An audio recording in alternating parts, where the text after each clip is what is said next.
Hi, my name is Sal Thor, and this is for technical reporting. This is my audience.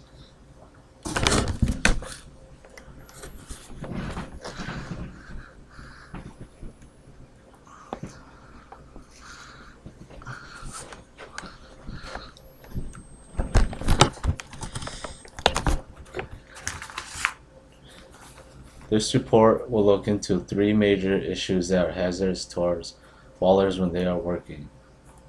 More than 500,000 individuals are exposed to safety and health hazards in welding, cutting, and brazing throughout the wide and different industries.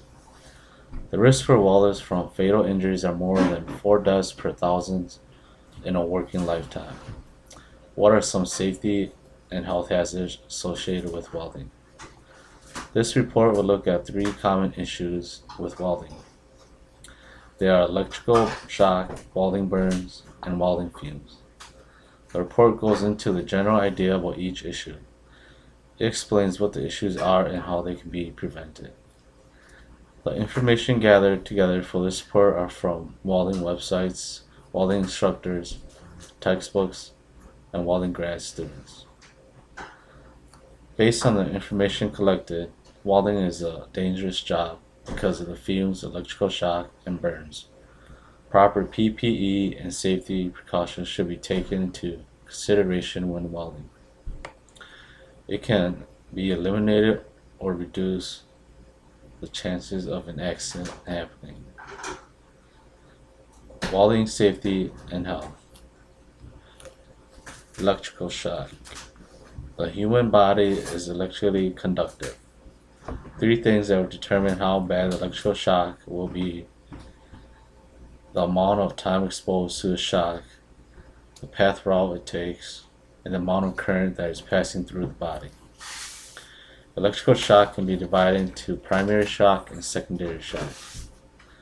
Primary shock can occur when the person is touching the inside of the welding machine or other electrically hot components, and their body or hand is touching the case or ground metal. The secondary shock occurs when the person is touching the electrical circuit and touches the metal that is being welded. Primary shock is more hazardous than secondary shock because it shocks at 115 volts to as high as 600 volts.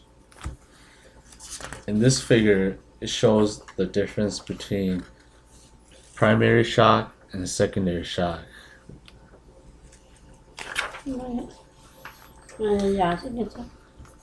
Electricity usually takes the path with the least resistance and shortest path to complete a circuit. Because the human body is filled with liquid fluid, it is easier for electricity to travel through the body when there is a cut, excessive sweat, or it is wet. Welding burns. Arc burn. Arc burn is caused when ultraviolet arc is exposed to the body that is not protected. Similar to a sunburn, this burn can cause the skin to peel off and irritation. Arc burn will also damage the eyes when the wrong lens are used or if a welder is making a quick weld without their helmet.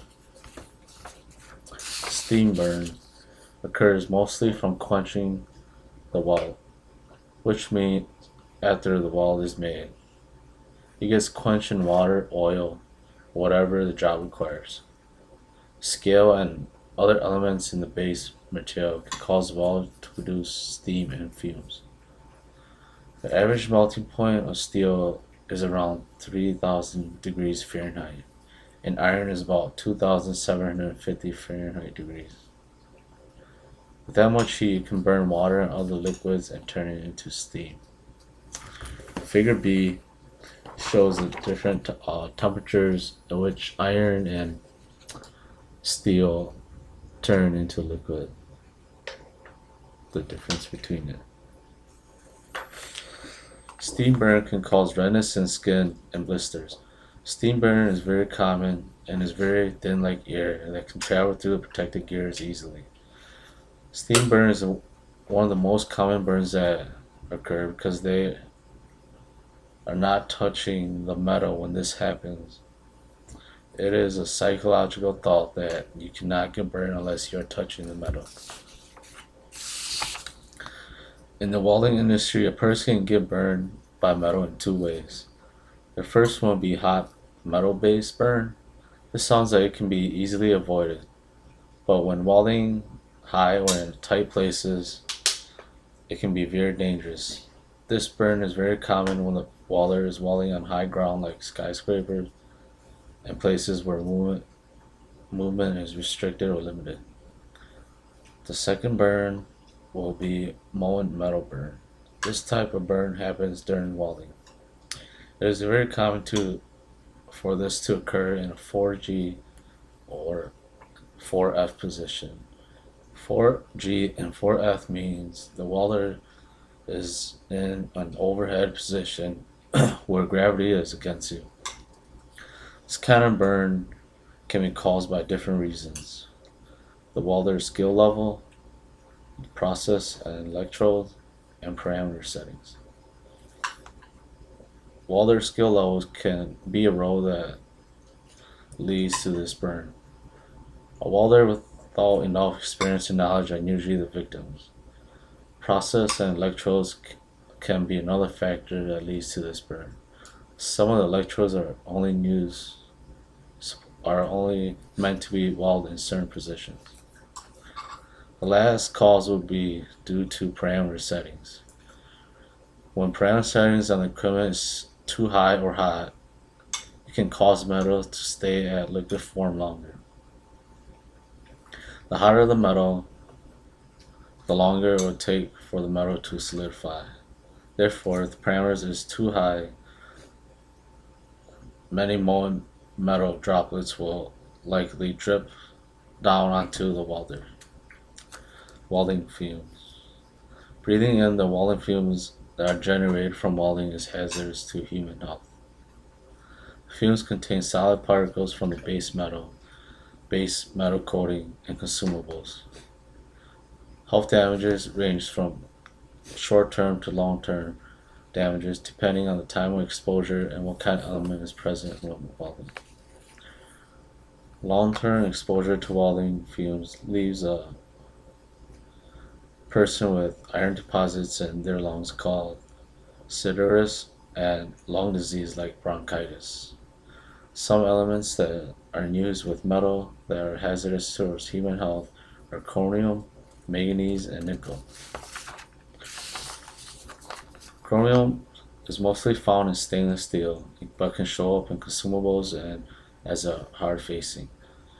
Chromium and nickel has been placed on the International Agency for Research on Cancer and National Toxicology Program as a cancer-causing risk to humans. Manganese exposure will affect the nervous system, ability to speak, and tumors in the legs and arms.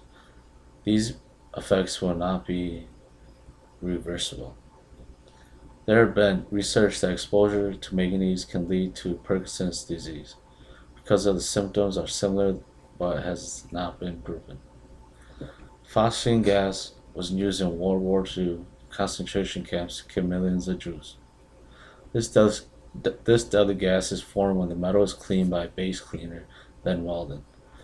A white smoke will appear and death is almost instant. There is no antidote for phosphine gas poisoning, and survivors will have long-term effects of chronic bronchitis and emphysema.